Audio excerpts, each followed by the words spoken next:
How many of you have been to Africa? Oh, Dominica? I'm not trying to shake you.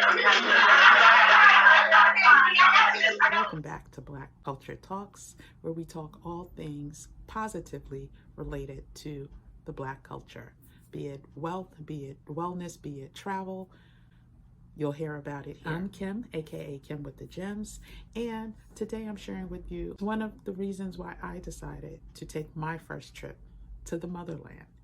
And I do not regret it. There's so many countries, beautiful countries on the continent. These brilliant minds sparked something in me.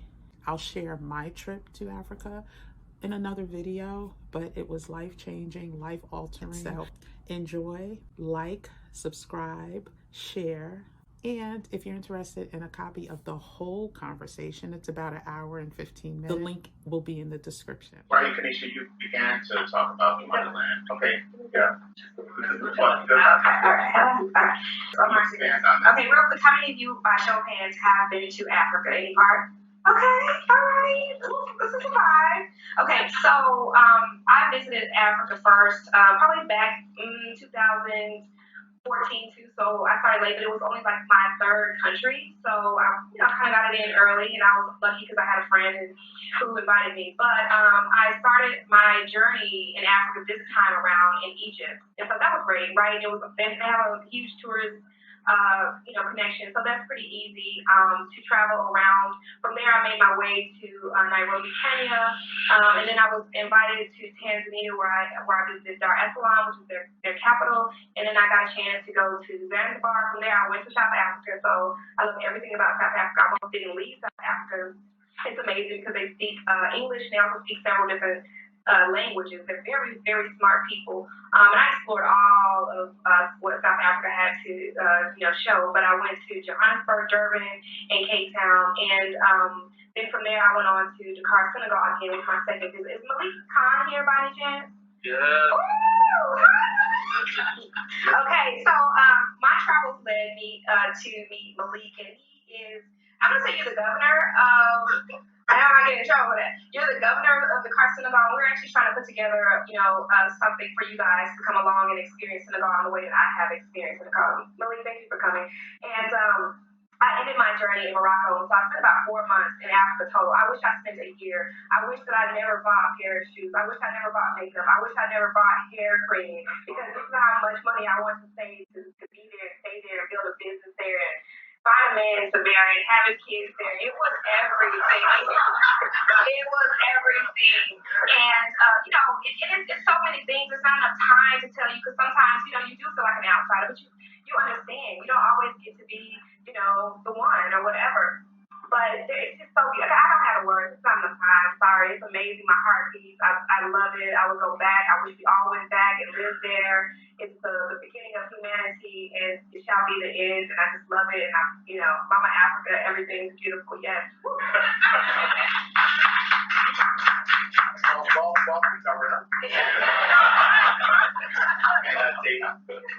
So for me, it was the first part was, I would say, I learned that my conditioning as an American when it came to how just you viewed Africa.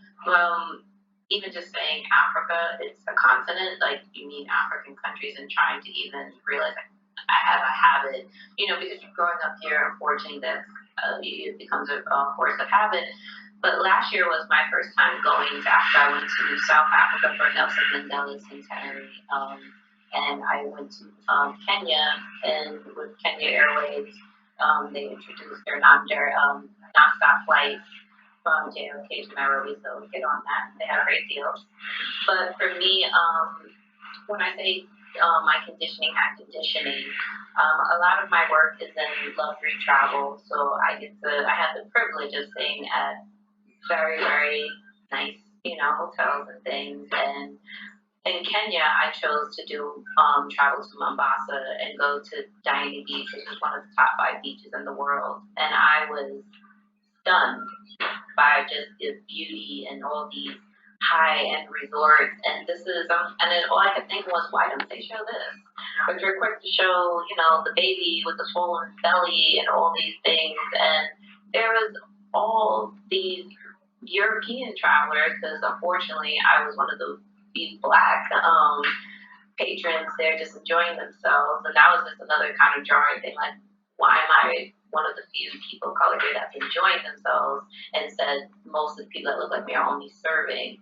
So that was something I came very hyper aware of, and just also me being a Black American, realizing that while we are the same in culture that ties to the motherland, culturally we have differences, and we need to respect that. You know, like a lot of, on Twitter, so we have our diaspora wars or whatever, but I feel like a lot of it would have been solved if we take the time to actually understand those differences. And when I was in those countries, I took the time to actually understand the cultures that I was around and learning the different ethnic groups in those countries, because that's another thing we don't take into account.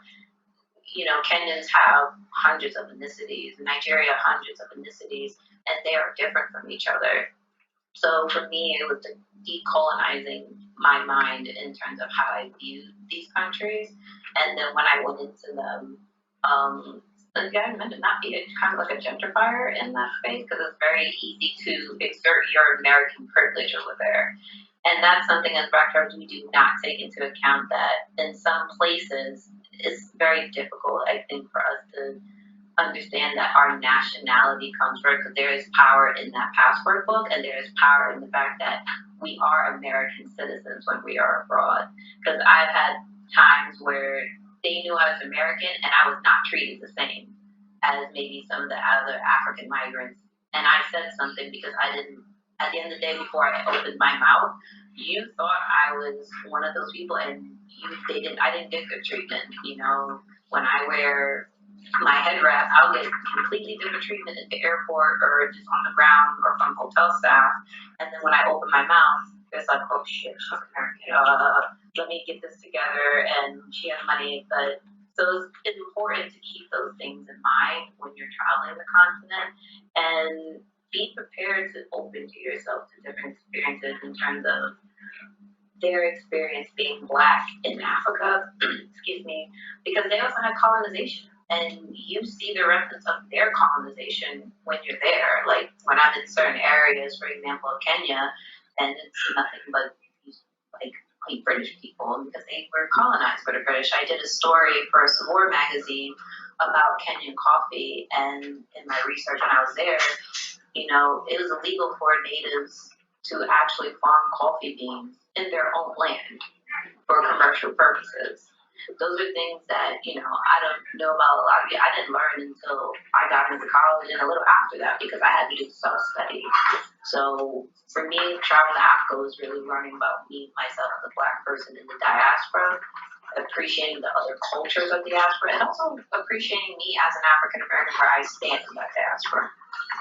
Thank you very much. And you, John? So this year I purposely picked to go to Africa first because, again, I feel like oftentimes we believe that everything is better than the motherland. So it's like, go to Europe and everything else, and like, oh, okay, I'll get to Africa.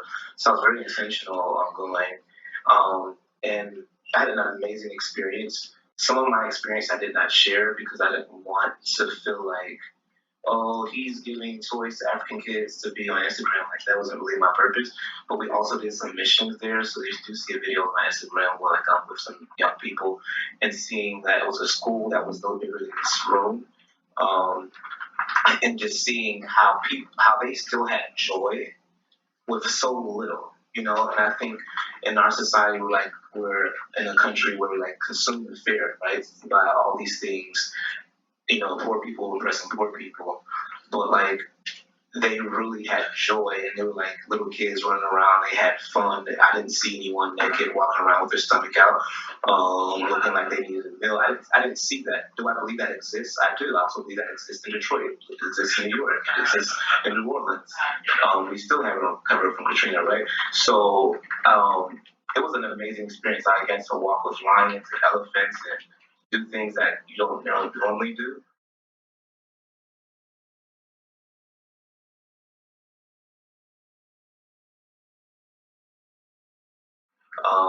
But the one thing for me I experienced that stood out the most was being Black meant being Black everywhere.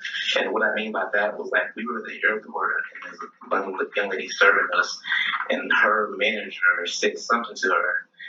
And I thought I was in the Bronx because she just flipped. And she was like, she was no. And I was like, yo. And my boy was traveling. I was like, we home, man. We you know, like the eyes cut, the next roll the same way.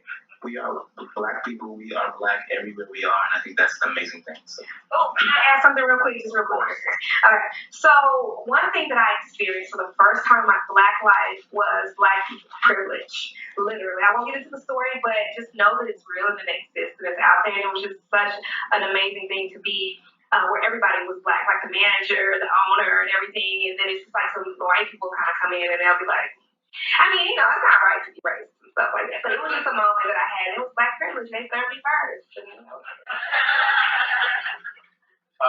So who identifies as a travel and